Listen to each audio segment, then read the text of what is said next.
My good friend, fellow Long Islander, fellow New Yorker, Mr. LaLota, for 5 minutes. Thank you, and I want to thank my good friend, NYPD veteran and chairman of this committee, D'Esposito, for hosting this important meeting today, and for you, ma'am, for being here. And I understand you deployed a couple of times to the Middle East post 9/11. I want to thank you for your service as well. I represent the 1st Congressional District of New York, the east end of Long Island. We're surrounded by water on 3 sides, and we're no stranger to natural disasters. We've experienced some of the most significant storms over the past couple of decades, including Hurricanes Sandy, Irene, Maria, Ida, Michael, and Tropical Storm Isaiah, just to name a few. These storms have done immense damage to my constituents' property, whether it was flooding in their homes, a tree that maybe fell on top of their car, losing power for a few weeks at a time, or the worst case scenario, a loss of life. Historically, the United States has invested far too little in the federal disaster mitigation efforts. As recently as FY 2015, under President Obama, the federal government spent just $30 million across the entire country for pre-disaster mitigation purposes, despite spending billions in emergency post-disaster funds.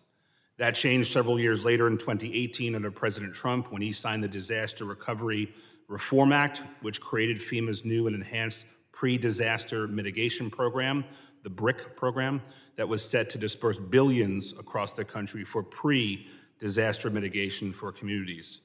So my question, Administrator, is there's been 3 rounds of funding so far, totaling over $4 billion. Where's the money? How much of that has gone directly to affected communities? And what's the holdup over at FEMA? Congressman, thank you for the question. And the BRIC program is truly one of our hallmark programs that allows us to help these communities reduce the impact that we're seeing from severe weather events. I think one of the best things about this program is in its legacy program, the pre-disaster mitigation program, we had a federal limit of $5 million. We can't do much with mitigation for $5 million. This program gives us a $50 million federal cost share, which gives us the ability to do community-wide projects. As for specifically on where the money is going, I'd be happy to schedule a briefing with you on the projects that we have already approved and where funding will go and to help these communities. And we continue to release our notice of funding opportunities every year. We'll have another one coming out later this year to continue to get this critical funding into the hands of these jurisdictions so they can make the needed improvements ahead of these disasters. I'd welcome the opportunity for my office to work with yours on way that Congress can be helpful to that end. My understanding is the money invested earlier on typically gets a larger ROI than the things that we spend, the money we spend to react to disasters. So this is a great endeavor that taxpayers, property owners, and everybody in between should want to have happen. I'd welcome the opportunity to work with you. Switching gears just a little bit with a minute or 2 left. I appreciate that FEMA has been receptive to the concerns raised by the New York delegation throughout the COVID-19 pandemic. However, while the public health emergency has ended, hospitals in my district and across New York are still expending tremendous time and scarce resources to see they are fully and fairly reimbursed by FEMA for COVID-19 related expenses.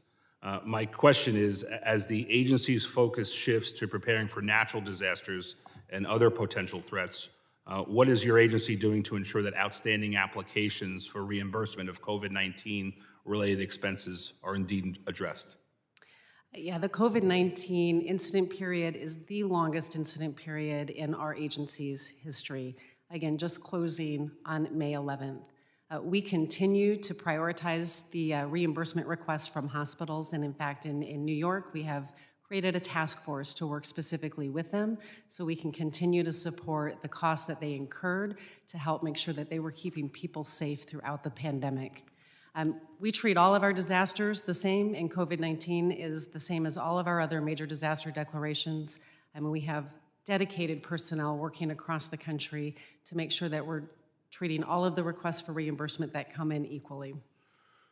So the money's been laid out, the money's been spent. FEMA has generally said that they will reimburse it. You now have a task force for it. What expectation can I tell my constituents to have with respect to the timeliness of all that work? You have a task force on hand, that's good. We appreciate that attention. what can I tell them as far as when they can get the reimbursement they were told they were going to get? I think the best thing would be if they're having struggles with getting reimbursement, let us work with them. It requires documentation, and sometimes we just have to work with them to get the appropriate paperwork to submit so we can do the reimbursement. If you have a jurisdictions that having a specific issue, we'd be happy to work with them directly. My understanding is they've submitted most, if not all, of the paperwork, and then they're merely waiting on the bureaucracy in Washington, which I understand isn't specific just to your agency. But nevertheless, can you tell me a month, a week, a month, 6 months, a year? What can I tell them is the appropriate amount of time to wait for an application that is complete and in an order that is in your agency's hands? Yeah, if they have submitted everything and we didn't have any additional questions, it shouldn't take that much time. And so, again, I'd have to understand the unique situation or their specific instance. I'm happy to work through that with them. Thanks. I appreciate it, and I look forward to working with you. I yield back, Mr. Chairman.